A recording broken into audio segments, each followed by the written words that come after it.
Bismillahirrahmanirrahim. Innal hamdalillah nahmaduhu wa nasta'inuhu wa nastaghfiruhu wa na'udzu billahi min shururi anfusina wa min sayyiati a'malina. Man yahdihillahu fala mudilla lahu wa man yudlilhu fala hadiyalah. Asyhadu an la ilaha illallah wahdahu la syarika lah wa asyhadu anna Muhammadan abdullahi wa rasulullah. Allahumma salli ala Muhammad wa ala alihi wa ashabihi wa man tabi'ahum bi ihsan ila yaumiddin. Amma ba'du. Ikhwati rahimani wa rahimakumullah. Malam ini kita akan membahas tentang dan bersilsilah tentu saja bab tentang fitnatut takfir, fitnah gampangnya mengkafirkan orang lain. Karena ikhwati rahimani wa rahimakumullah, setiap seorang muslim sekalipun dia awam dalam masalah agama, bahwa membunuh seorang muslim ini merupakan dosa besar, dilarang dalam agama kita. Tapi bagaimana halnya jika ada orang ahli ibadah yang meyakini bahwa membunuh kaum muslimin, merampok harta mereka, mengambil apa yang bukan menjadi haknya, melanggar kehormatan wanita muslimah, justru beranggapan itu adalah suatu ibadah yang agung. Ya, halo. Assalamualaikum. Anda lagi taklim dengan siapa nih? Anda lagi taklim dengan siapa nih? Oh iya, gimana Pak Taufik?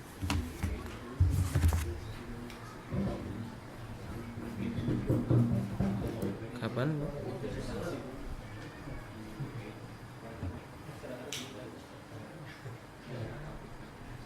Mbak udah salat asar. Oh boleh, nggak apa-apa, insyaallah bisa. Insyaallah. Oh boleh. Saya di SMS lagi supaya tahu tanggalnya, tahu jamnya. Nah nanti sekarang di SMS supaya nanti bisa simpan di jadwal saya. Gitu ya Pak. Insyaallah. Nah hayakumullah Pak Taufik, waalaikumsalam. Afwan. Hentikan dulu rekamannya Pak. Iya Pak. Assalamualaikum. Baik. Alhamdulillah rahimani warahimakumullah. Kita akan melihat bagaimana kita menjumpai di akhir zaman ini banyak kaum muslimin yang mereka ini menganggap bahwasannya mengkafirkan itu hal yang biasa. Ini tidak dibenarkan. Ada seorang yang bernama Imran bin Hitan, salah seorang tokoh sekte kelompok yang gampang mengatakan kafir, tokoh Khawarij. Dia membuat syair. Dalam syairnya memuji Ibnul Muljam. Tahu Ibnul Muljam? Ya. Yang membunuh Amirul Mukminin Ali bin Abi Thalib radhiyallahu ta'ala an. Dia berkata, "Ya darbatan min taqi ma arada biha illa liyablugha min dil arsi ridwana." Alangkah mulianya sabetan pedang orang yang bertakwa. Ibnu Muljam dibilang orang bertakwa. Dia tidak memiliki tujuan selain menggapai ridhonya Allah Ta'ala, katanya. Inni la'adkuruhu yawman fa'uksibuhu setiap aku teringat dirinya aku selalu berharap. Aufal bariyah indallahi mizanan. Dia adalah orang yang paling berat timbangan amal kebaikannya di sisi Allah Ta'ala. Coba antum lihat, membunuh Ali bin Abi Thalib dipuji karena sudah sampai taraf tingkat mengatakan Ali hukumnya apa? Kafir bagi dirinya. Dan bahayanya penyakit gampang mengkafirkan ini, kalau sudah merasuk ke sumsum tulang seseorang, sulit diobatinya. Obat apapun yang akan diberikan kepadanya, pasti asalnya dia akan menolaknya. Dan penyakit ini, para pelaku pengkafiran ini tidak merasa bahwa perbuatannya itu perbuatan yang berbahaya. Justru dia menganggap sesuatu yang paling mulia. Nah, ikhwafillah rahimahumullah, alasan kita membahas perkara ini secara bersilsilah di tempat kita yang mulia ini, ya, karena memang jumlah kita tidak terlalu banyak, supaya kita bisa memahami lebih mendalam. Disebabkan masalah mengkafirkan ini sangat berbahaya, tapi kebanyakan kaum muslimin menganggap ini ringan dan sembrono memvonisnya. Ya, coba lihat, banyak orang sekarang gampang mengkafirkan pemimpin tuh. Pemimpin kita kafir, aslinya tidak berhukum dengan hukum Allah. Wanita nggak pakai jilbab kafir, harusnya tidak berhukum dengan hukum Allah.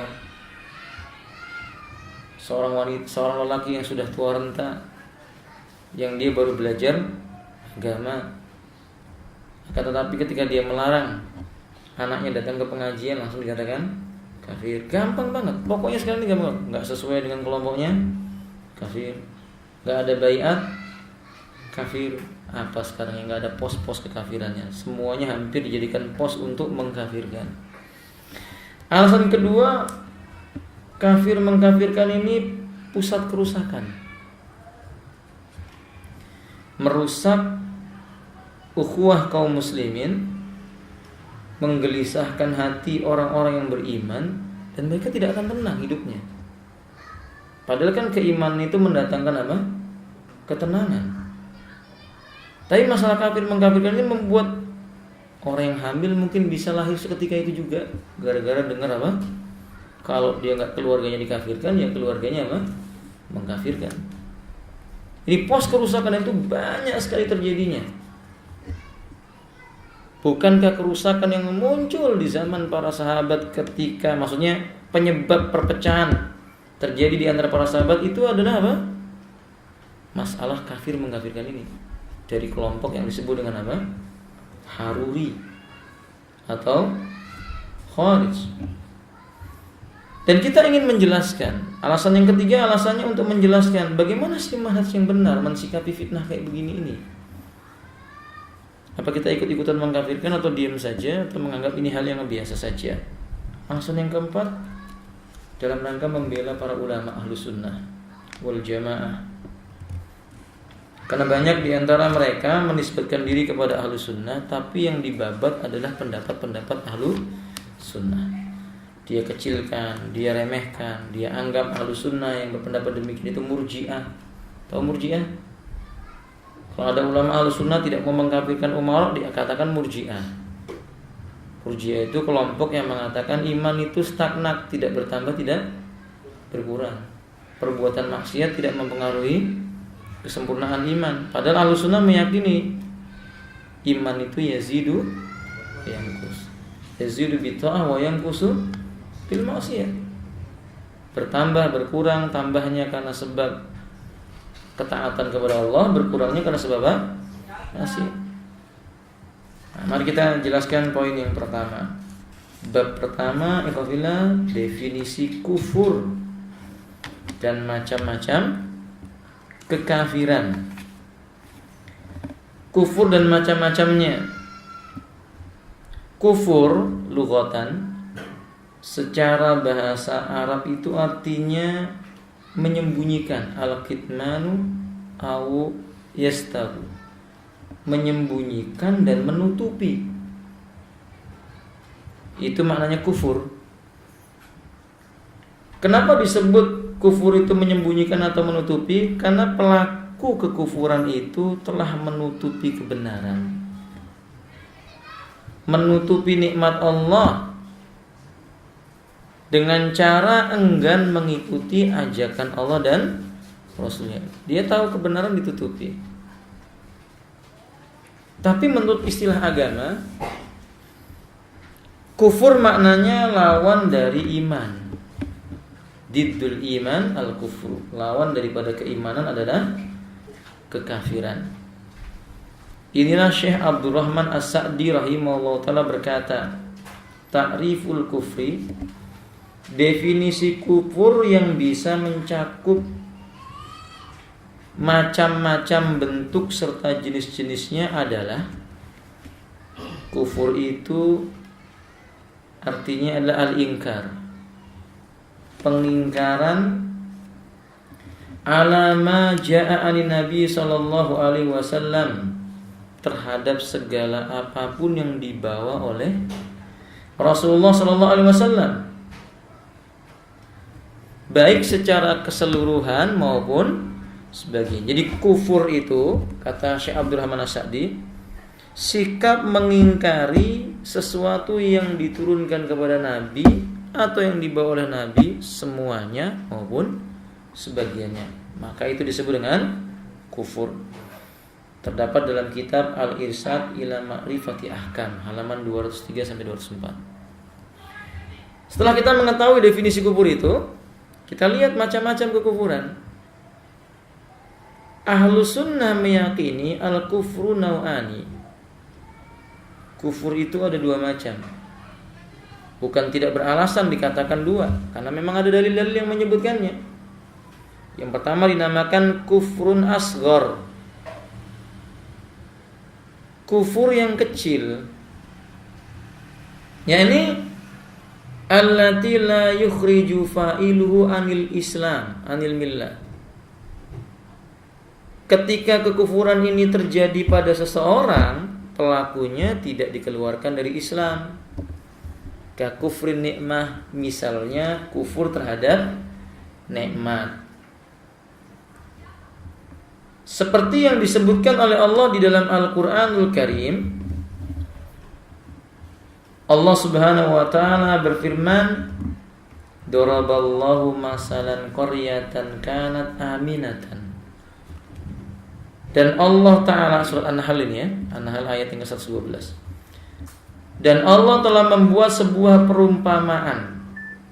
Apa perumpamaannya? Qaryatan, sebuah negeri. Kanat aminatan, dahulunya negeri ini aman.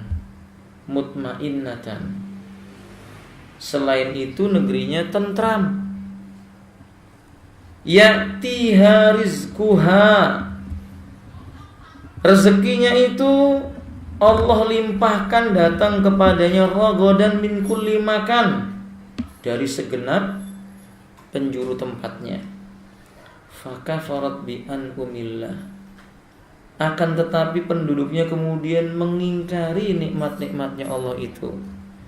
Fa'adzaqahallahu libasal ju', lalu Allah merasakan kepada mereka petaka kelaparan, wal khauf, dan rasa takut, bima kanu yasnaun, disebabkan apa yang selalu mereka perbuat.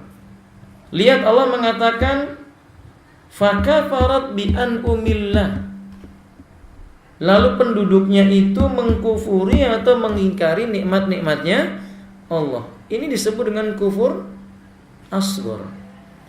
Sama seperti pembunuhan yang disebut dalam hadis sebagai bentuk kufur.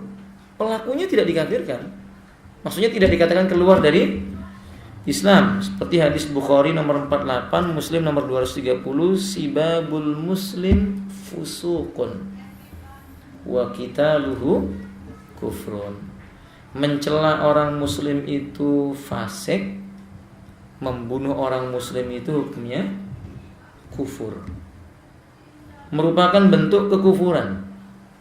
Tapi tidak ada para ulama yang mengatakan bahwa kalau ada seorang muslim membunuh muslim yang lainnya langsung dikafirkan, tidak. Kecuali dia berkata halal kok membunuh itu, atau dia mengatakan bagi saya membunuh itu boleh saja hobi. Ya jelas orang ini apa? Kufur kalau sudah ditegakkan apa ya, Pak? Hujjah. Jenis yang kedua kufur akbar. Alladzi yukhriju fa'iluhu minal millah. Kekafiran seperti ini mengeluarkan pelakunya dari Islam, dengan kata lain bukan muslim lagi dia. Ini akan menjadi pembahasan titik berat kita di sini. Adapun patokannya adalah seperti yang dikatakan oleh Syekh Sulaiman bin Sahman rahimahullah taala, kata beliau, patokannya, pondasinya, ketahuilah bahwa kekufuran yang mengeluarkan seseorang dari Islam dan menjadikan pelakunya dinamakan kafir adalah orang yang mengingkari sesuatu yang dibawa oleh Rasulullah dari Allah dengan sombong, dan karena kesombongan dan penentangan berupa nama dan sifat Allah, perbuatannya Allah, hukumnya Allah yang asalnya adalah tauhid yang tiada sekutu bagi Allah. Semua ini sangat bertentangan dengan iman. Perhatikan ini, kata beliau, dikatakan seseorang itu kafir keluar dari Islam kalau dia mengingkari yang datang dari Rasulullah, yang dibawa oleh Rasulullah, datangnya dari Allah Ta'ala, dia ingkari dengan kesombongan, dia ingkari dengan penentangan, baik itu masalah nama, sifat Allah, hukumnya Allah, yang pada asalnya ini merupakan tauhid. Nah sekarang kita lihat pembagian kufur akbar. Kalau tadi kufur ada dua, kecil dan besar. Sekarang kufur akbar. Kufur besar itu ada lagi cabang-cabangnya. Karena hal ini terbagi menjadi 5 macam. Tentu saja sesuai dengan perbedaan sikap manusia terhadap dakwah yang dibawa oleh Nabi SAW. Kekafiran yang besar ini macam-macam. Satu misalnya kufur takdzib. Kufur berbentuk pendustaan sesuatu yang datang dari Nabi, mendustakan Nabi. Jika ada seseorang mengingkari perkara landasan agama yang sudah jelas hukumnya, seperti mengingkari rukun Islam, mengingkari rukun iman, wajibnya sholat, haramnya zina. Kalau ada orang berkata zina halal, sholat gak wajib, rukun Islam gak perlu dilaksanakan, gak ragu lagi, orang ini disebut dengan kufur takdzib, mendustakan apa yang datang dari Allah. Makanya Allah mengatakan di dalam Al-Quran soal Al-Ankabut, wa man adlamu mimman iftara 'ala Allahi kadiba. Siapakah orang yang lebih zalim daripada orang yang berbicara atas nama Allah dengan kebohongan? Aw kadzdzaba bil haqq, atau dia mendustakan kebenaran. Lamma ja'ah, ketika kebenaran itu datang kepada dirinya. Alaysa fi jahannama maswal lil kafirin. Bukankah dalam neraka jahanam itu ada tempat bagi orang-orang yang kafir? Bukankah pada neraka jahanam itu tempat bagi orang-orang yang kafir? Di sini jelas menegaskan orang yang mendustakan sesuatu yang sudah jelas-jelas datang dari Quran dan Sunnah kafir. Ini kalimat yang sifatnya umum. Barang siapa mendustakan yang datang dari agama yang telah terang dan tegas, muhkam ayat dan hadisnya, maka dia kafir. Seperti yang tadi saya contohkan, orang yang mengatakan zina halal kafir, orang mengatakan sholat gak wajib kafir, dan yang semisal daripada itu. Namanya kufur apa ya kawan? Takdzib. Yang kedua kufur syak. Kufur karena seseorang itu ragu dengan kebenaran Islam. Maka kalau ada seorang sudah mengucapkan syahadat tapi dia ragu-ragu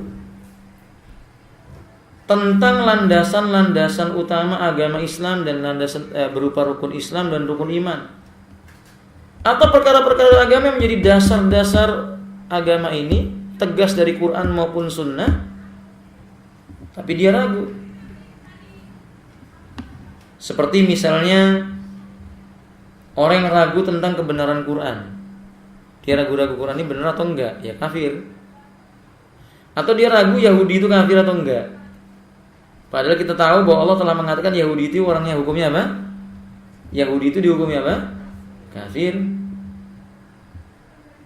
Lihatlah Allah mengatakan dalam surah Al-Kahfi ayat 35 sampai 38. Wa dakhala jannatahu wa huwa zalimun li nafsihi, dan dia masuk ke kebunnya sedangkan dia ini zalim terhadap dirinya sendiri. Qala ma adunnu an tabida hadhihi abada. Apa sih kezalimannya? Dia berkata, aku kira kebun ini tidak akan binasa selama-lamanya. Coba lihat dia mengatakan kebunnya tidak akan apa? Binasa selama-lamanya. Wa ma adunnu sa'ata qa'imatan wa la irnuditu ila rabbi la ajidanna khairan minha munqalaba. Dan aku mengira hari kiamat itu enggak akan datang kok. Dan seandainya kiamat itu datang, aku kembali kepada Rabbku, pasti aku akan dapat tempat kembali yang lebih baik daripada kebun-kebun ini. Artinya dia mengatakan kiamat itu nggak mungkin terjadi. Ragu-ragu toh? Kalau memang kiamat terjadi, aku masuk surga. Nah kok enak ngomongnya begitu ya? Begini kata dia. Apa kata Allah Subhanahu Wa Taala? Qala lahu sahibuhu wa huwa Qala lahu sahibuhu wa huwa yuhawiru akafarta billadhi khalaqaka min turab. Maka teman yang ada di sisinya itu berkata, temannya ini orang mukmin mengatakan kepadanya, sedang bercakap-cakap dengannya, apa kamu ini kafir kepada Rabb yang menciptakan kamu dari tanah, kemudian dari setetes air mani, lalu dia menjadikan kamu seorang lelaki, min nutfatin summa sawwaka rajula lakinnahu wallahu rabbi wa la usyriku bi rabbi ahada. Kata temannya, dialah Allah Tuhanku dan aku tidak mempersekutukan seorang pun dengan Tuhanku. Kalimat yang mengatakan wa ma adunnu sa'a qa'imah, berarti dia ini ragu kiamat itu apa? Akan terjadi. Ragu tentang datangnya kiamat, kafir. Berdasarkan ayat ini. Enggak ragu lagi. Pokoknya siapapun yang ragu dengan datangnya kiamat hukumnya kafir. Ini juga dalam bentuk kalimat ancaman yang lafadznya umum. 3 namanya kufur imtina wal istikbar. Kekufuran karena sebab dia menolak dibarengi dengan kesombongan, angkuh begitu. Ini ada seorang membenarkan hukum Islam dengan hati dan lisannya, tapi dia nggak mau tunduk terhadap hukum tersebut dengan anggota badannya, dengan catatan disebabkan keangkuhannya.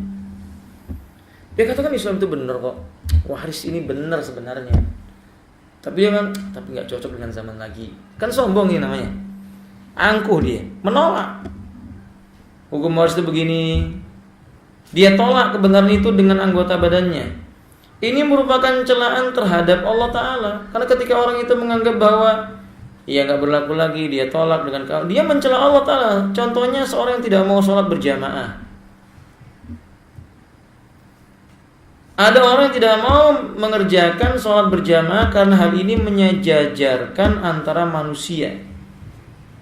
Ketika orang sholat berjamaah itu kan gak dibedakan raja maupun rakyat. Nah dia sombong, gak mau sholat berjamaah. Nanti orang menganggap saya ini apa gitu.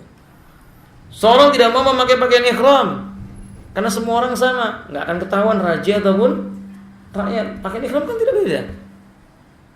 Maka orang yang seperti ini dianggap angkuh, sombong. Setelah ditegakkan hujah kepadanya, dia nggak mau kembali kepada kebenaran. Allah berkata, wa idh qulna lil malaikati isjudu li adama fasajadu illa iblisa aba wastakbara wa kana minal kafirin. Yaitu kekafirannya iblis karena sebab apa? Kesombongannya, menolak kebenaran itu.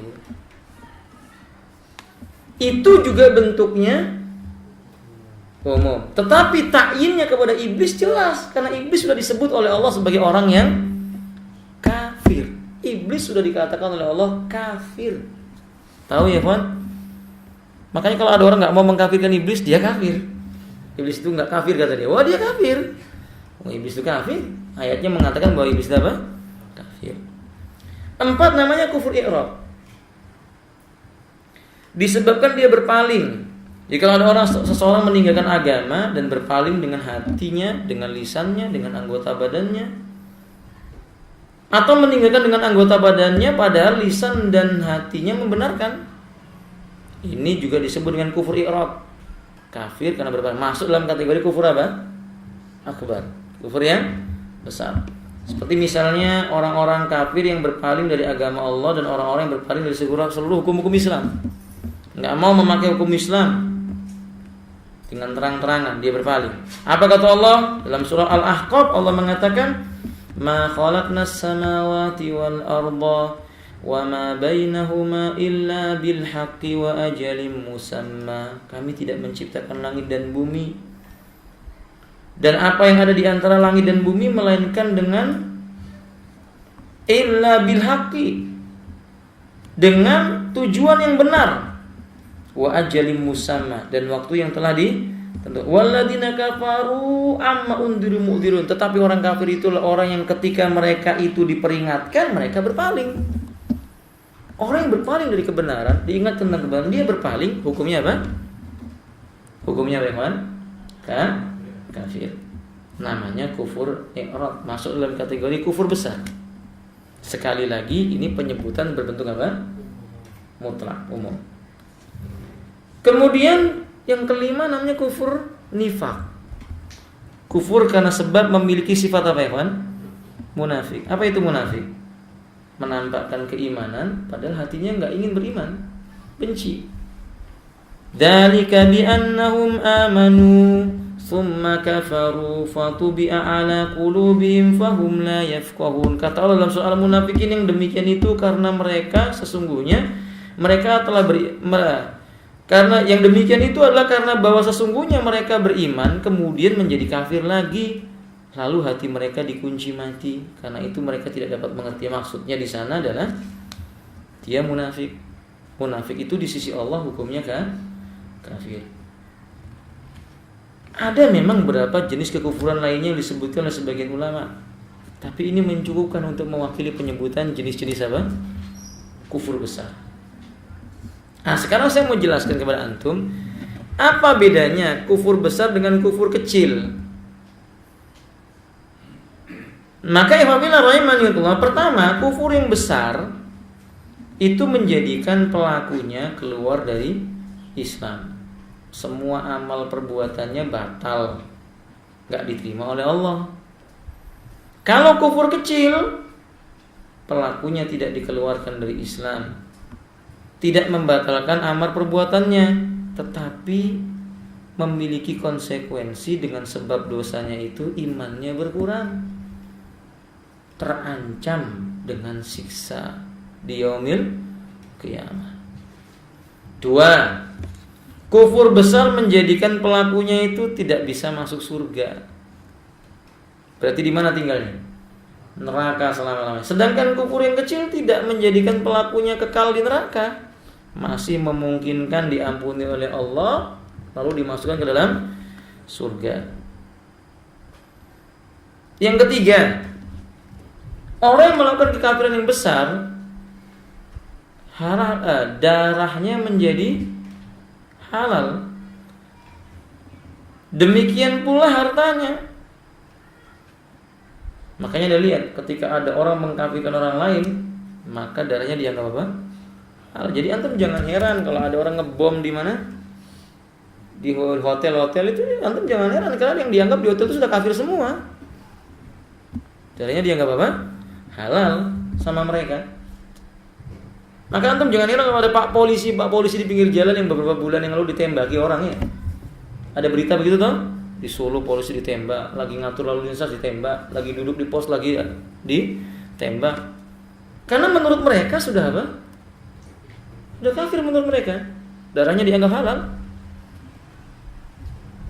Makanya kalau ada polisi di pengajian mereka, wah sudah itu dititeni kata orang Jawa gitu kan.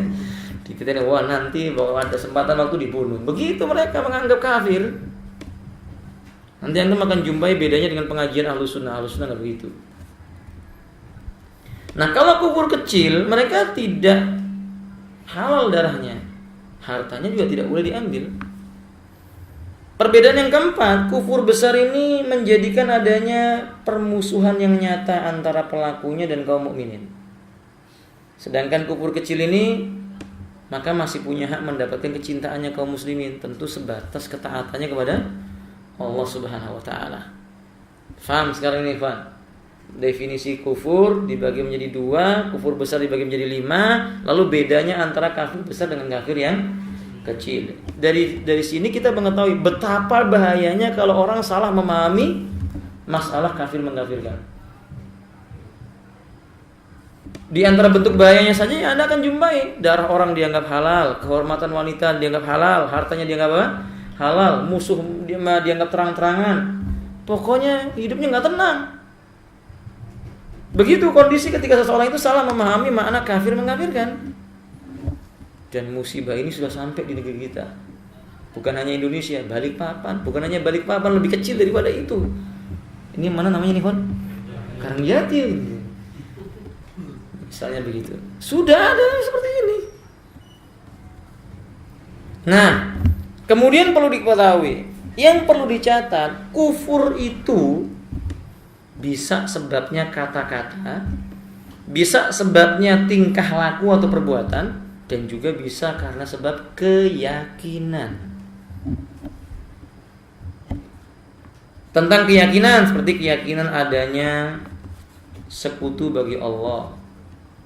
Nah, ini bulan apa nih, Pak? Muharram. Biasanya nanti ada apa itu? Sekatenan ya. Iya. Apalagi ya macam-macam lah, suroan gitu ya. Begitu. Dia meyakini ada sesuatu yang lebih atau sama, minimal punya kekuatan dengan Allah Ta'ala. Nah, kalau ada orang meyakini ada selain Allah Ta'ala yang boleh disembah, boleh diibadai, jelas ini namanya masalah keyakinan yang menyebabkan pelakunya kafir. 2 ucapan misalnya. Kalau ada orang mencela Allah, mencela Rasulnya. Kalau ada orang berkata, ya Allah, kamu itu hambaku, aku ini yang jadi Tuhan bagimu. Gimana misalnya? Kafir nggak ucapan ini? Ucapan ini secara hukum ucapan kan? Tapi masalah orangnya kafir atau tidak ntar dulu. Tapi inilah yang dinamakan dengan kekufuran karena sebab apa? Perkataan. Faham? Yang ketiga, perbuatan. Seperti kalau Anda lihat ada orang sujud kepada patung Jenderal Sudirman, orangnya udah mati, dibikin patungnya disujuti. Ya jelas orang yang bersujud sama patung Jenderal Sudirman, patung Diponegoro, patung-patung siapapun juga, kalau disujuti maka pelakunya namanya apa? Kafir. Ditinjau dari segi apa ya, Evan? Perbuatannya. Sudah paham sampai di sini makna kafir ya? Kita belum mengajari antum, atau kita tidak mengajari antum, kalau ketemu orang-orang begini langsung antum bilang apa? Enggak. Kita baru membagi dan menerangkan apa itu kafir, pembagiannya, definisinya, jenis-jenisnya, sebab-sebab kekafirannya. Paham? Nah, sekarang kita lihat dulu sejarah pemikiran sifat gampang mengkafirkan. Tidak mungkin kita kembali kepada sejarah melainkan berbicara tentang cikal bakal, dari mana sih bibitnya muncul kata-kata gampang mengkafirkan ini, orangnya sih siapa? Karena nggak mungkin ada asap kalau nggak ada apa ya, Kawan? Api dalam sekamnya, ya sahih? Iya atau ya? Nah, sahih. Nggak mungkin ujuk-ujuk ada asap, nggak mungkin gitu ya. Nah, berarti ada ini pentolannya ini, ada ini yang membuat ini, ada yang mengasas ini. Ada yang menciptakan membuat pemikiran yang harus seperti ini, gampang mengkafirkan. Dulu di zaman Nabi SAW sudah ada di cikal bakalnya. Di zaman Nabi, bayangkan. Di saat Al-Quran masih turun, Nabi masih hidup menyampaikan riwayat hadis-hadisnya, nasihat-nasihatnya. Di antaranya hadis yang menyebutkan an Abi Sa'idin al-Khudri radhiyallahu taala anhu qala. Dari Abu Sa'id Al-Khudri radhiyallahu taala anhu, beliau bertutur, bainama nahnu inda Rasulillah sallallahu alaihi wasallam, tatkala kami sedang berada di sisi Rasulullah sallallahu alaihi wasallam, wa huwa yaksimu qasman. Maka tiba-tiba saat itu Rasulullah sallallahu alaihi wasallam membagi sebuah pembagian. Rampasan perang pagi. Atahu Dzul Khuwaisirah, muncul seorang lelaki yang dinamakan Dzul Khuwaisirah, wa huwa rajulun min Bani Tamim. Ini lelaki dari Bani Tamim. Faqala, ia berkata dengan tegas dan lantang, atau dengan kata lain lancang. Ya Rasulullah, i'dil. Ini kan lancang namanya. Datang kepada Nabi lalu berkata, "Wahai Rasulullah, bersikaplah adil." Nabi disuruh adil. Berarti kan dia ragu bahwa Nabi itu apa? Bisa adil. Faham enggak, Ikhwan? Dia nyuruh Nabi, "Wahai Rasulullah, adillah engkau." Kalau Allah yang berkata kepada Nabi, "Berbuat adillah engkau," perintah dari Allah, ya ini manusia yang kenal Islam dari Nabi, tiba-tiba dia berkata kepada Nabi, "Adillah engkau." Qala Rasulullah sallallahu alaihi wasallam, berkata Nabi sallallahu alaihi wasallam tentang orang ini, "Wailak. Wailak, celaka kamu ini." Wa man ya'dilu illam a'dil. Kalau aku enggak bisa adil, lalu siapa orang yang bisa lebih adil? Misalnya kamu mengatakan kepadaku, "Adillah ya Rasulullah," berarti yang lainnya enggak mungkin adil. Faham ya kawan? Termasuk siapa? Yang memerintahkan Nabi itu apa? Adil. Karena adil itu menempatkan sesuatu pada tempatnya, al-haq pada al-haq, dan tidak mungkin dikenali kecuali dari lisan siapa? Rasulullah SAW. Faham sampai di sini, kawan? Di sini cikal bakalnya. Apa kata Nabi SAW? Qad khibtu wa khasirtu illam a'dil. Kata Nabi SAW, sungguh rugi diriku ini bila aku tidak bisa bersikap adil. Lawang Islam itu turunnya disampaikan kepada siapa? Rasulullah. Di sini lihat ciri-ciri yang paling tampak. Biasanya orang yang gampang mengkafirkan itu sikapnya sembrono. Apa bahasa Jawanya, Pak? Gerusa-gerusu. Bahasa Indonesianya apa? Bahasa Bugisnya apa, Pak? Pokoknya begitu, gerusa-gerusu. Pokoknya dilihat langsung disikapi. Ciri kedua antum lihat. Ciri-ciri kelompok yang gampang mengkafirkan itu, tindakannya itu langsung tanpa diteliti. Begitu ngelihat begini, seolah dia yang tahu, yang teliti. Allah berkata, "Wahai Rasulullah, adillah engkau." Kalimat memerintahkan adil, baik enggak, ikhwan? Baik. Maka Anda lihat ucapannya orang yang suka mengkafirkan itu sepertinya indah, tapi sebenarnya ini bisa. Bisanya ular, ini bisanya Khawarij. Wallahu ta'ala a'lam bishawab. Lalu kemudian kata beliau, faqala Rasulullah sallallahu alaihi wasallam, "Inna min di'i hadza qauman yaqra'una al-Qur'ana la yujawizu hanajirahum." Setelah itu kata Abu Sa'id Al-Khudri, Rasulullah bersabda, sesungguhnya dari sulbi orang ini akan muncul satu kaum rajin membaca Quran tapi enggak melewati kerongkongannya. Maka Anda akan jumpai orang yang gampang mengkafirkan itu ibadahnya luar biasa. Sholat malamnya luar biasa, baca Qurannya luar biasa, nyomot dari Quran gampang, tapi la yujawizu anajiram, enggak melewati kerongkongannya, maksudnya enggak paham yang dia baca, enggak ngerti tafsirnya, asal comot saja. Yaqtuluna ahlal Islam, mereka punya sikap akan membunuh ahlul Islam. Orang Islam dikafirkan. Wa yad'una ahlal awsan, wa yad'una ahlal awsan, sedangkan penyembah berhala dibiarkan. Yamrukuna minal Islam, terlepasnya mereka dari agama Islam ini, kama yamrukusam minar ramiyah, seperti anak panas yang meninggalkan jauh dari apa? Busurnya. Enggak cocok dengan Islamnya. La'in adraktuhum, seandainya aku nanti ketemu dengan kelompok mereka ini, la'aktulannahum qatla adin, aku akan perangi mereka seperti kaum Ad itu diperangi. Aku akan bunuh mereka seperti kaum Ad itu dibunuh. Faham, Pak? Berarti Khawarij ini bibitnya udah muncul dari seorang laki yang bernama siapa? Dzul Khuwaisirah. Apa ciri-cirinya? Tidak puas. Orang Khawarij itu selalu merasa nggak pernah puas dengan pemimpinnya. Padahal dia tahu yang namanya manusia tidak pernah apa? Sempurna. Sementara Nabi SAW itu sempurna.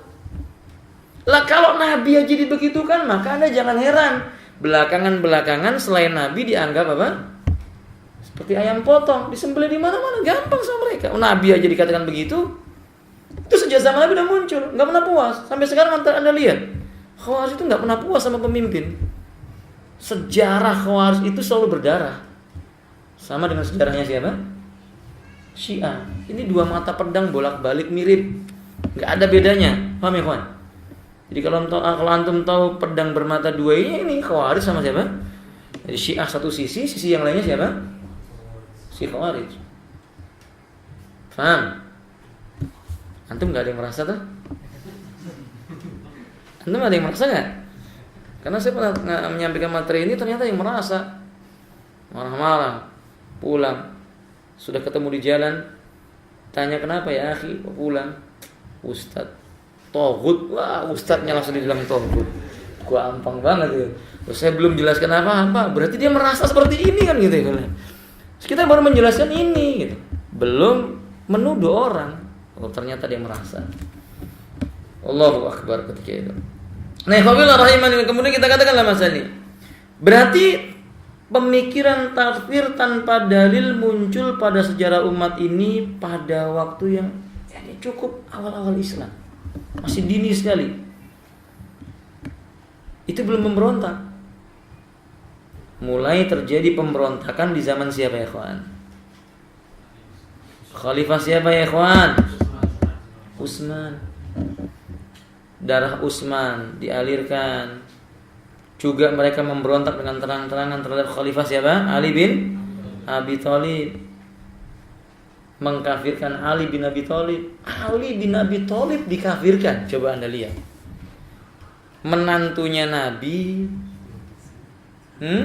Masya Allah la quwwata illa billah. Dikafirkan. Syiah marah. Balas, siapa yang dikafirkan? Utsman dikafirkan sama dia. Sama gobloknya. Paham ya? Karena dua-dua khalifah ini tidak apa? Tidak kafir. Dua khalifah ini mulia di sisi Allah Taala berdasarkan nas-nas yang sahih. Berapa banyak nas yang memuji Utsman, nas yang memuji Ali bin Abi Thalib. Cuma yang kita kembalikan kepada pemahaman Khawarij. Lihat Khawarij itu sejarahnya selalu antum lihat pemimpin Anda lihatlah mulai dari sejarahnya Nabi, dia nggak berani mengkafirkan Nabi. Cuman dia menganggap Nabi tidak apa? Adil. Mulai berkembang lalu mengkafirkan Utsman, mengkafirkan Ali, mengkafirkan Muawiyah. Terus setiap pemimpin mereka dikafirkan sampai hari ini. Nggak ada pemimpin di muka bumi ini yang selamat dari takfirnya Khawarij zaman sekarang. Jadi menurut mereka di muka bumi ini nggak ada negara Islam sudah. Saudi pemimpinnya sudah apa? Kafir. Mesir sudah kafir. Yaman juga sudah kafir. Apalagi Iran lebih kafir lagi sama mereka. Indonesia jelas sudah ikhwan. Indonesia jelas di sisi mereka katanya apa? Kafir. Makanya Anda lihat itu merupakan bibit-bibit apa? Khawarij. Cuman kalau kita mau bongkar ini tiba-tiba mereka menuduh, kamu cuman bisa bicara, kamu cuman petinju tanpa lawan, menang sendiri begitu maksudnya alhamdulillah. Padahal memang sejarahnya begitu, kita enggak nuduh mereka. Kalau mereka merasa ya alhamdulillah. Nah, ikhwati rahimani, kalau kita katakan dalam masalah ini saudara muslim, Imam Ibnu Katsir rahimahullah mengatakan tatkala Ali radhiyallahu taala mengutus Abu Musa dan beberapa pasukannya bersamanya ke Daumatul Jandal, maka Khawarij semakin menjadi-jadi dan mereka sangat mengingkari Ali, bahkan mereka terang-terangan mengkafirkan Ali bin Abi Thalib. Nah, lihat itu. Enggak puas dengan Ali. Orang yang dicintai oleh Nabi dikafirkan. Sementara Nabi pernah berkata, Al-mar'u ma'aman ahab. Seseorang itu akan dikumpulkan bersama dengan orang yang Ya kalau Ali dicintai oleh Nabi dikafirkan, di mana Nabi? Faham maksudnya ikhwan? Nah, lihat kegegabahan mereka. Karena itu para ulama menyebutkan bahwa mengkafirkan pelaku dosa besar itu adalah bid'ah pertama kali muncul di umat ini. Perhatikan. Maksiat yang pertama kali terjadi pada diri makhluk apa itu? Sombong. Dilakukan oleh siapa? Iblis. Apa sombongnya? Menolak kebenaran. Diturunkan penyakitnya ini sedikit berkurang kepada Khawarij. Dengan kesombongan dan keangkuhannya membuat bid'ah mengkafirkan pelaku dosa besar. Ini. Jadi bid'ah pertama terjadi dalam tubuh umat inilah bid'ah orang yang mengatakan pelaku dosa besar itu hukumnya kafir. Syekhul Islam Ibnu Taimiyah berkata, oleh karenanya harus hati-hati dari pengkafiran kaum muslimin karena alasan dosa besar saja. Sebab hal ini adalah bid'ah yang pertama kali muncul dalam Islam sehingga mereka mengkafirkan kaum muslimin dan menghalalkan darah dan harta mereka gara-gara melakukan dosa yang besar. Kata Syekhul Islam berarti kalau ada orang mengkafirkan gara-gara orang itu belum memiliki si fulan dikafirkan gara-gara melakukan sebuah dosa besar, dia sudah ngambil warisannya orang Khawarij. Si Dzul Khuwaisirah tadi itu. Nah, ikhwati rahimanillah, pemikiran Khawarij ini kembali muncul, diadopsi sama kelompok-kelompok ekstrem yang lainnya. Kelompok ekstrem yang pertama muncul itu Khawarij. Paham? Lalu diikuti oleh kelompok yang berikutnya, Rafidhah. Mau menandingi siapa? Khawarij. Ahlus Sunnah di tengah-tengah. Enggak, Rafidhah juga enggak siapa? Khawarij. Nah, Qadariyah, Jahmiyah, dan kelompok-kelompok yang lainnya yang gampang mengkafirkan setiap dia menjumpai dosa-dosa yang besar dilakukan oleh seseorang. Ikhwati rahimani wa rahimakumullah, ini adalah bentuk kegegabahan. Sebagaimana kata Syekh Sulaiman bin Sahman rahimahullah ta'ala, gegabah dalam mengkafirkan, membid'ahkan, memfasikkan tanpa merujuk kepada keterangan para ulama hanya dilakukan oleh ahlul bid'ah. Beda ikhwan ahlus sunnah. Ahlus sunnah itu kalau mengucapkan orang sujud sama kuburan kafir, orang yang ragu dengan Islam kafir, orang yang begini kafir, orang yang begitu kafir, begini kafir, itu tidak gegabah kalau ada orang misalnya kita jumpai dia meragukan, saya ragu-ragu Islam ini benar, langsung kita katakan kafir. Enggak. Oleh Syekh Abdul Razzaq hafizahullah ta'ala, beliau pernah ketika umrah di Masjid Nabawi, di masjid disebutkan di sampingnya ada orang berdoa dengan meminta kepada Allah. Setelah itu dia mengucapkan innaka anta la ilaha illa anta, Allahumma la ilaha illa anta, ya Allah tidak ada ilah yang patut disembah kecuali Engkau. Sudah berdoa, tiba-tiba di belakangnya dia berdoa, disebut nama Abdul Qadir Jailani. Wahai Abdul Qadir Jailani, disebut-sebut namanya. Dia minta, syirik enggak?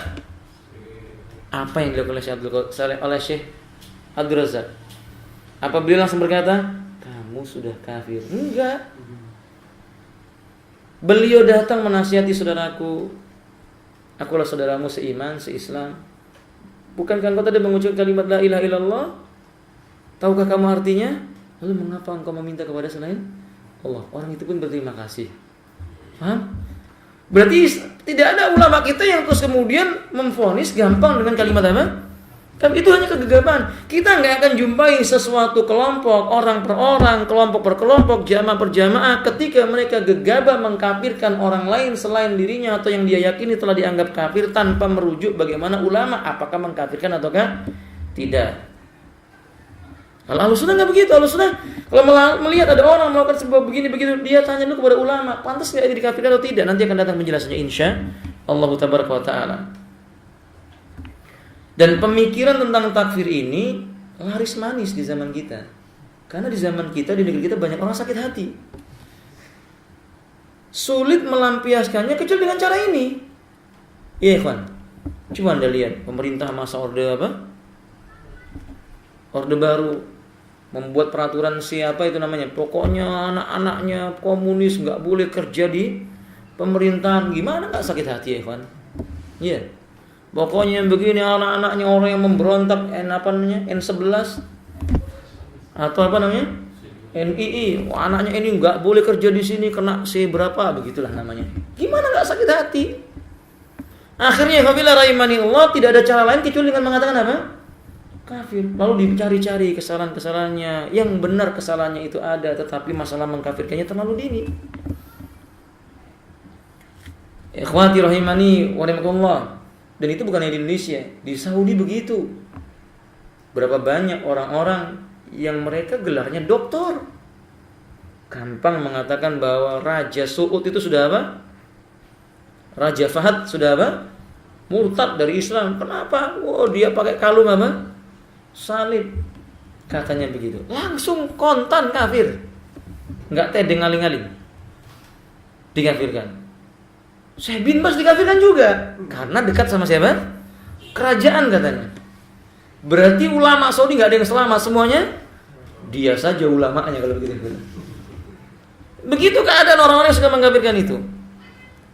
Nah, ikhwati rahimanillah, lihat beliau menerangkan di sini, pemikiran ini juga masih berkembang hingga sekarang di tengah-tengah umat, khususnya para pemuda dan aktivis yang terpengaruh dengan pemikiran Khawarij. Wah, gampang.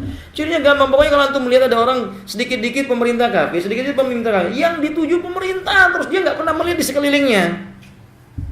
Ibunya, bapaknya, anaknya, istrinya, bahkan dirinya sendiri. Alhamdulillah.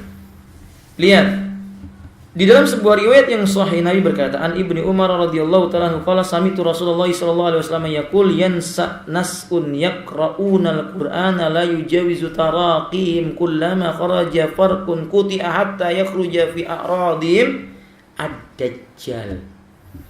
Dari Ibnu Umar, ia berkata, saya mendengar Rasulullah bersabda, akan muncul suatu kelompok yang membaca Quran tapi enggak sampai melewati tenggorokan mereka. Setiap kali muncul mereka dibasmi, habis. Percayalah, Khawarij itu nggak akan tumbuh berkembang, tapi tetap ada.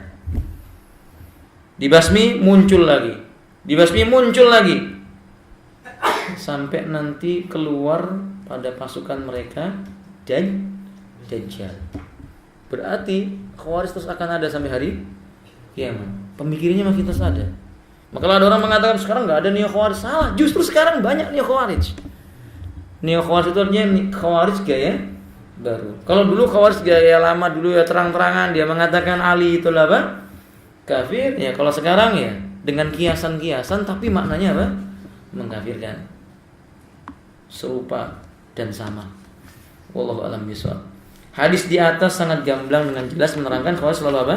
Ada. Sekte ini muncul dan menyebabkan fitnah. Anda lihat dimanapun ada Khawarij, negeri itu gak akan aman. Negeri manapun yang muncul bibit Khawarij tidak akan tentram. Kan? Makanya Madinah dan Makkah lah yang tentram karena diselamatkan dari orang-orang seperti ini. Segera ketahuan orang yang model begitu. Dibongkar oleh para ulama, ditelanjangi habis pemikiran mereka. Tapi di negeri kita karena banyaknya orang apa? Awam, makanya terjadi ini berkecamuk. Tidak aman. Dulu di Indonesia sebelum ada pemikiran takfir yang seperti ini masih tenang. Sekarang alhamdulillah ibu-ibu nggak tenang, anaknya kuliah di tempat yang jauh, dia berpikir jangan-jangan anakku ikut pengajian apa? Takfiri, mengkafirkan. Masya Allah la quwwata illa billah. Pak RT aja nggak tenang kalau ada warganya ngadakan pengajian. Khawatir nanti kalau ada apa? Jamaah apa? Takfir, nggak tenang. Negeri yang dimasuki Khawarij itu nggak ada yang tenang. Wallahu ta'ala a'lam bishawab. Nah sekarang saya tambahkan, masih lama atau sudah habis waktunya?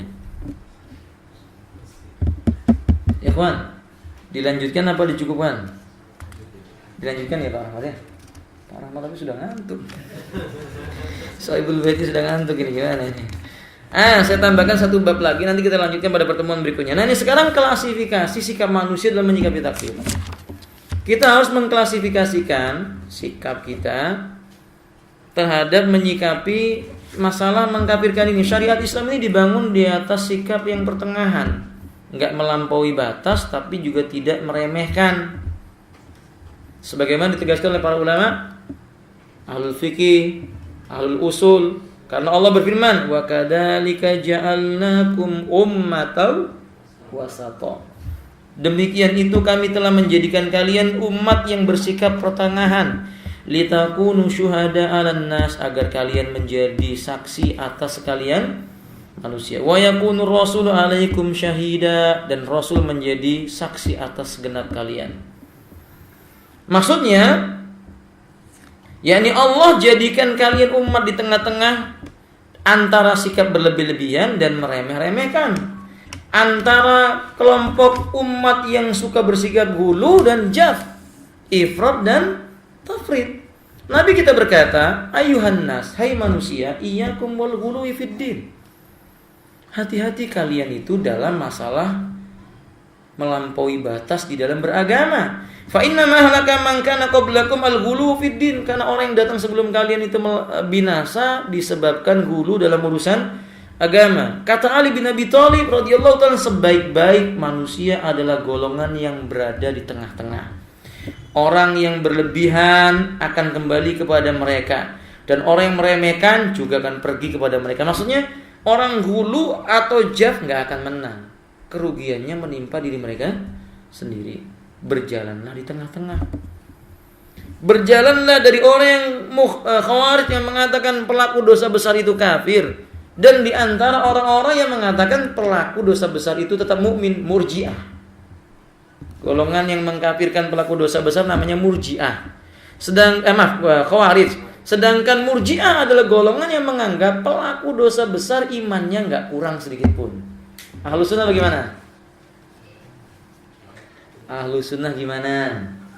Kalau mensikapi ada orang melakukan dosa besar, coba tengah-tengahnya kayak apa?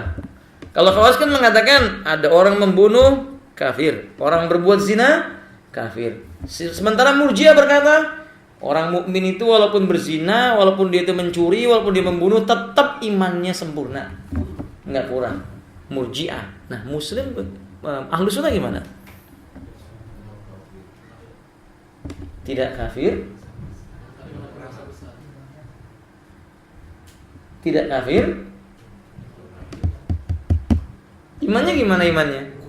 Iya, jadi Ahlus sunnah meyakini orang yang melakukan dosa besar itu jika dia tidak meyakini kehalalannya, pelakunya dinamakan kufrun duna kufrin. Belum sampai keluar dari Islam, tapi imannya berkurang. Saya ingatkan, ada sebagian kelompok di negeri kita menuduh Ahlus sunnah itu Murji'ah karena nggak mau mengkafirkan orang, nggak mau mengkafirkan pemerintah. Kita katakan beda Murji'ah sama Ahlus sunnah. Kalau Murji'ah mengatakan pelaku dosa besar imannya tetap. Kalau Ahlus sunnah mengatakan pelaku dosa besar itu belum kafir sebelum ditegakkan hujah, dan dia mengaku itu sebagai sesuatu yang dosa, cuma imannya berkurang. Beda nggak? Beda. Jadi tuduhan mereka mengatakan Ahlus sunnah itu Murji'ah salah, keliru. Nah, maka sebab itu mesti bagi kita bedakan ini. Kita berada yang di mana nih? Mau kelompok yang gampang mengkafirkan, atau kelompok yang mengatakan tidak ada kafir sama sekali, atau yang di tengah-tengah? Ada saatnya mereka dikafirkan ketika sudah tegak hujah, nasihat, bayinah, dan mereka menganggap itu nanti akan adalah penjelasannya. Penghalang-penghalang mereka itu tidak boleh dikafirkan, dan kapan saatnya mereka disebut sebagai orang yang kafir. Karena itu jangan gegabah memvonis kafir. Sebab orang yang memvonis kafir orang lain, kata Nabi SAW, dengan tegas beliau berkata, man halafa bimillati ghairil Islam kadiban fahuwa kama qala. Barang siapa dia bersumpah dengan agama selain Islam secara dusta, maka dia seperti yang dia ucapkan. Wa man qatala nafsahu bi syai'in udziba bihi fi nari jahannam. Barang siapa yang membunuh dirinya dengan sesuatu, dia akan disiksa dengan sesuatu tersebut di neraka jahanam. Wala'nul mu'min ka qatli, melaknat orang mukmin itu seperti membunuhnya. Wa man rama mu'minan bi kufrin fahuwa ka qatlihi. Siapa yang melemparkan tuduhan kafir kepada orang beriman, dia sama dengan menyembelihnya, sama dengan membunuhnya. Bahasa kasarnya tadi siapa? Menyembelih, membunuhnya ya, dia sama dengan membunuhnya itu. Lihat, Nabi mengatakan Orang yang mengkafirkan orang mukmin secara serampangan itu sama dengan membunuh orang mukmin. Kalau kita kembalikan kepada mereka, lah hukumnya membunuh orang mukmin apa? Apa jawabannya? Kalau menurut kaidahnya orang Khawarij, membunuh orang mukmin hukumnya apa? Ya, kalau begitu kembali ke mereka sendiri. Faham, ikhwan? Nah, jadi jangan gampang memvonis kafir. Masih ada kaidah yang belum kita bahas, tapi akan saya terangkan kepada antum di pertemuan yang berikutnya. Ini kita berselisih lah sampai selesai. Saya ingin agar antum terangkat itu keraguan-raguannya. Dan berhati-hati dalam masalah mengkafirkan orang lain. Dan bisa bersikap. Kalau ada orang yang gampang mengkafirkan, apa yang harus antum ambil sikapnya? Jangan duduk bersamanya, jangan ngobrol dengan dia, gak ada faedahnya. Karena Akhdul Khuwaisirah dan orang-orang yang semisal dengan dia, diajak dialog pun tetap maunya dia. Gak mungkin maunya orang yang ada di hadapannya, kecuali yang dirahmati oleh Allah Ta'ala. Walhamdulillah. Nanti akan ada kisah Ibnu Abbas di saat mendatangi ribuan Khawarij, sebagian besarnya taubat setelah diterangkan oleh Ibnu Abbas kekeliruan mereka, tetapi sebagian yang lainnya tetap kufur. Dan saya pernah berhadapan dengan seseorang yang punya pemikiran begini. Dari awal dia sudah menetapkan, kalau nanti saya sudah terangkan apa yang saya terangkan kemudian antum tidak mau rujuk, seolah-olah ada kesimpulan berarti antum sudah kafir. Ini saya bingung, ini dialog mau cari kebenaran atau sudah memvonis orang? Kan belum sudah divonis ini. Jadi berarti kan kesimpulannya dia benar. Pokoknya apapun saya benar kan gitu ya Pak. Ini mengatakan pokoknya Ustaz, nanti kalau sudah dialog ini semua sudah saya sampaikan, ternyata antum tetap menganggap seperti yang antum yakini, seolah-olah ada isyarat bahwa antum kafir. Ngerti? Berarti kan sudah termindset di akalnya, dialog saya ini apapun yang terjadi, aku yang benar, Abdurrahman yang salah. Kalau dia benar ikut aku, kalau dia ternyata nggak benar ya dia kafir begitu. Na'udzubillah. Lihat orang Khawarij sama sejak dulu dinasihati oleh Ibnu Abbas radhiyallahu taala, sahabatnya Nabi, ulamanya, bahkan ketika kedatangannya di orang Khawarij itu memuji tentang keilmuannya, dinasihati oleh Ibnu Abbas. Tetap mereka menganggap perkataan Ibnu Abbas yang keliru, dia yang benar. Nah, ya wis toh, orang Khawarij itu kurang apa? Balelonin. Paham? Jadi sebab itu saudaraku kaum muslimin, kalau antum ketemu dengan ini jangan diskusi lagi. Jangan bicara hal-hal yang kayak begitu. Sudah bicara yang lainnya. Kalau ada orang bagaimana menurut pemerintah saat ini kafir atau tidak, sudahlah, harga tomat berapa sekarang, itu lebih baik daripada bicara tentang apa? Itu kan ujung-ujungnya nanti begitu. Nanti kalau enggak antum dikafirkan. Kalau enggak ikut pemahamannya pasti antum dikatakan apa? Kafir. Toh misalnya toh kita katakan thayyib lah, sudah pemerintah kita kafir. Kita mau tanya sama mereka. Nah sekarang pemerintah ini sudah kafir. Apa maunya sekarang? Apa maunya? Pasti ujung-ujungnya apa, Wan? Jangan ditaati. Baik, kalau jangan ditaati, yang mana yang nggak ditaati? Semuanya. Berarti kacau negeri ini. Rusak negeri ini. Nggak ada bagian manapun yang bisa ditaati. Ujung-ujungnya apa ya, Wan? Darah dialirkan. Dan itulah puncak dari tipu daya syaitan golongan mereka. Oke. Nah, ikhwati, antum jangan mengira bahwa di Saudi itu enggak ada gejolak. Oh, banyak gejolak, orang demo kepada pemerintah karena dianggap kafir. Gara-gara apa? Ketika pemerintah Saudi membiarkan kotak sabun ada gambar perempuan enggak pakai jilbab. Kan banyak sekarang mulai masuk kotak sabun di Riyadh itu, di luar Madinah dan Madinah itu kotak sabunnya ada gambar perempuan enggak pakai apa? Jilbab. Kan diizinkan oleh pemerintah. Ketika itu langsung demo dan berkata pemerintahnya tidak berhukum dengan hukum Allah, sudah kafir. Begitu coba, gara-gara kotak sabun dikafirkan. Alhamdulillah. Gampangnya Khawarij itu menuduh apa? Kafir. Dan itu ada begitu. Di negeri kita luar biasa. Luar biasa. Enggak ada orang Islam kecuali kelompoknya saja sudah. Semuanya sudah apa? Kafir. Dan itu sudah terang-terangan. Enggak mau sholat di masjid yang lainnya, sembari berkata di masjid ini belum masuk waktu. Kafir.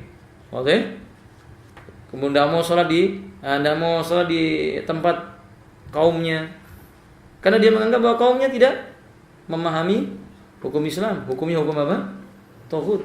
Pokoknya begitulah.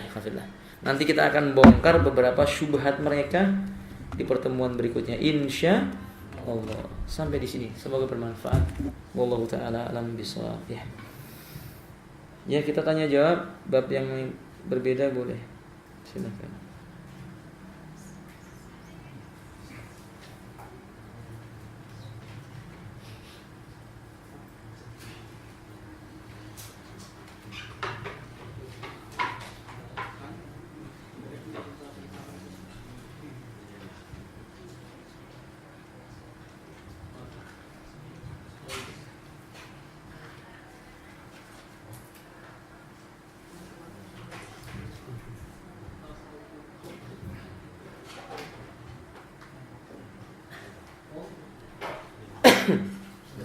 Iya Pak. Kemarin Ustaz saya keluar dari kantor ada nasi di jalanan Ustaz. Ada?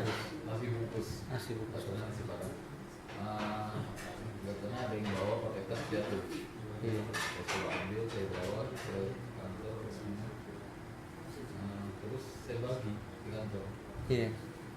Sudah ada yang ditabrak mobil juga itu nasi. Iya. Saya bagi, saya tinggal uang saya nasi di rumah. Di mana Pak? Di kantor. Di ada kotak kecil, saya tinggal di sana kalau dicari di sini. Iya. Ternyata sampai tadi pagi belum ada. Iya. Apakah itu? Sudah makan semua Ustaz. Enggak apa-apa Pak. Kalau makanan yang jatuh, kemudian dikhawatirkan makanan itu akan menjadi basi dan memang bisa dibagikan dan dimanfaatkan kepada kaum muslimin dan tidak ada orang yang mengaku-ngaku, maka boleh dimanfaatkan, tidak mengapa. Seperti kurma yang jatuh, dikhawatirkan dia tidak bisa dimakan lagi, maka diambil salah seseorang di jalan, kemudian dia memakannya karena nggak diketahui siapa pemiliknya, maka nggak apa-apa. Konsekuensinya kalau nanti ada yang mengaku ya dikembalikan atau diganti sebentuk yang dia makan itu. Ya orangnya itu kan yang bawa tukang ojek mungkin disuruh kasihan ya disuruh kan. Bisa dituduh macam-macam jadinya. Iya. Dananya ini mau dikasihkan dipakan atau apa Ustaz? Enggak Pak. Ustaz. Kalau Bapak mau mencari tukang ojeknya itu dan ketemu dan dikasihkan bagus. Tapi kalau enggak perlu, enggak ada dosa. Tapi kalau Bapak mau berinfak juga tidak ada larangan, enggak ada kaitannya dengan itu gitu. Iya. Wallahu a'lam bishawab. Besok satu malam Ustaz melalui dia Ya. sebagai umat Islam apa yang kita berbuat yang baik ya. Ini malam tahun baru Hijriah ya? Malam ini ya Pak ya? Apa yang harus kita perbuat? Seperti biasa saja Pak. Biasanya kita salat malam. Biasanya kita membaca Quran, kita baca. Tidak ada yang istimewa. Maksudnya tidak ada yang istimewa, tidak ada amalan khusus dilakukan di malam tahun baru Hijriah. Nggak ada. Tapi kalau ditanyakan bulan Muharram itu bulan yang di dalamnya penuh dengan apa? Kebaikan. Ada kebaikan yang bisa kita amalkan, memperbanyak ibadah, boleh. Tapi kalau maksudnya menyambut tahun baru Hijriah dengan amalan tertentu, man amina amalan laisa alaihi amruna fahuwa raddun. Barang siapa mengerjakan amal yang tidak ada contohnya dari kami, maka dia sia-sia. Jadi lakukan yang biasa kita lakukan saja Pak. Salat, doa dan yang lainnya. Nah, demikian. Wallahu a'lam bishawab. Kalau puasa itu, Ya? kalau puasa disarankan dan dilarang. Puasa di bulan Muharram itu tanggal 9 dan 10 Muharram. Yang dilarang enggak? Maksudnya yang dilarang? Dilarang karena hanya tanggalnya itu. Oh enggak ada larangan berpuasa di bulan Muharram. Anda boleh berpuasa Senin Kamis, Anda boleh puasa Daud, atau Anda hanya mengambil tanggal 9 dan 10, nanti puasa lagi 13, 14, 15 di pertengahan bulan enggak apa-apa. Oke? Nah, puasa Asyura namanya ya. Puasa apa? Asyura, tanggal 9 dan 10. Sebenarnya tanggal 10 saja. Cuman ketika para sahabat mengingatkan, dulu orang jahiliyah melakukan demikian itu, maka Nabi ingin menyelisih di tanggal 9 dan 10-nya. Ternyata qadarullah Nabi wafat. Nah, wallahu a'lam bishawab. Kami sahabat langsung sudah. Ya? Kami sahabat berpuasa 9. Ya, para sahabat berpuasa 9 dan 10. Ya? Hadis tentang 9, 10, 11 dhaif. Tapi sebagian ulama mengamalkannya, tapi yang sahih itu 9 dan 10 ya, akhi. Wallahu a'lam bishawab. Nah.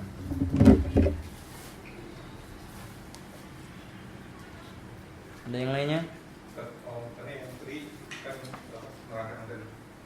Terus kalau kadang-kadang ya ada mungkin zaman sekarang lah banyak pendapat tuh, jadi untuk kita kepada orang menuduh ya kadang-kadang bilangnya Wahabi takfiri atau apa gitu, dan menyitir membaca Al-Quran tidak lewat rombongan itu.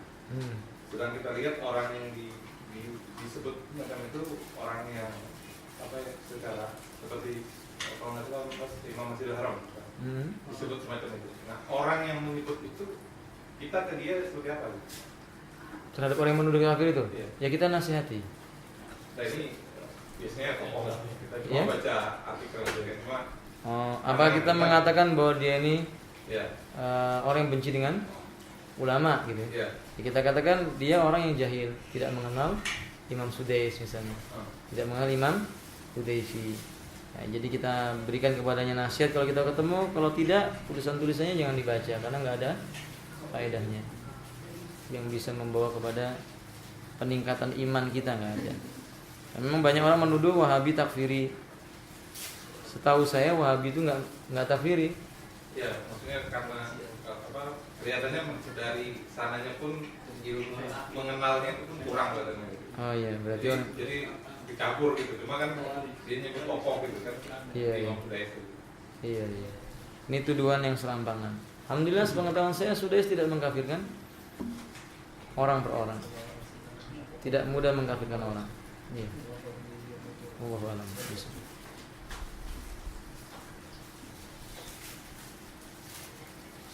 Terus kalau kita apa, seperti mungkin ada di tempat tertentu atau masjid tertentu sering mengadakan mungkin apa namanya kegiatan atau apa yang ya ujung-ujungnya begitu lagi isinya tauhid, mengkafirkan gitu.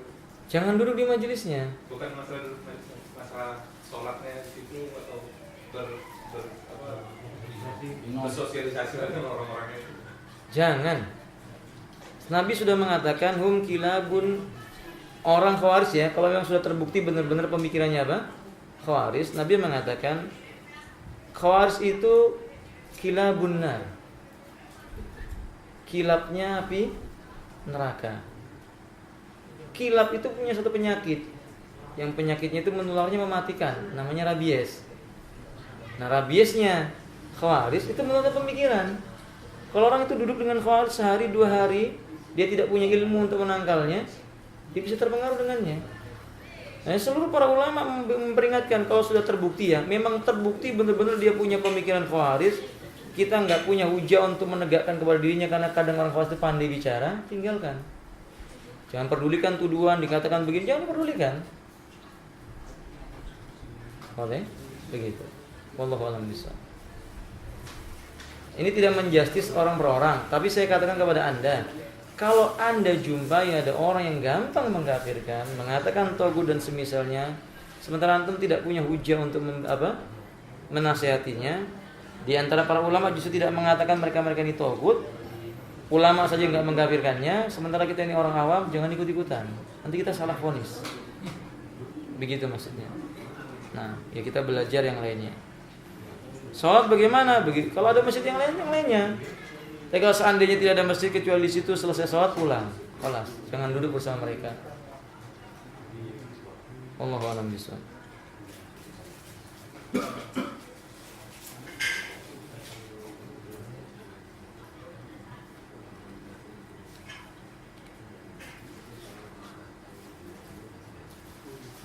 Ustaz, Iya. imam itu kafir atau bepergian, kemudian dia merasa ada najis di pakaiannya, Ustaz. Sementara nggak bisa ganti dan sebagainya. Bagaimana itu? Maksudnya gimana nggak bisa kan? Dia cuma ragu Ustaz. Tapi nggak punya bukti. Nggak punya bukti. Oh enggak, hukumnya berarti suci. Karena al aslu fil asya tahurun. Hukum asal sesuatu itu suci. Kalau Bapak sudah memakai pakaian yang bersih, tiba-tiba kok perasaan ada yang najis, harus ada buktinya dulu mana benda najisnya. Kalau nggak ada, hukumnya tetap suci. Tinggalkan keraguan-raguannya. Begitu. Barakallahu fikum.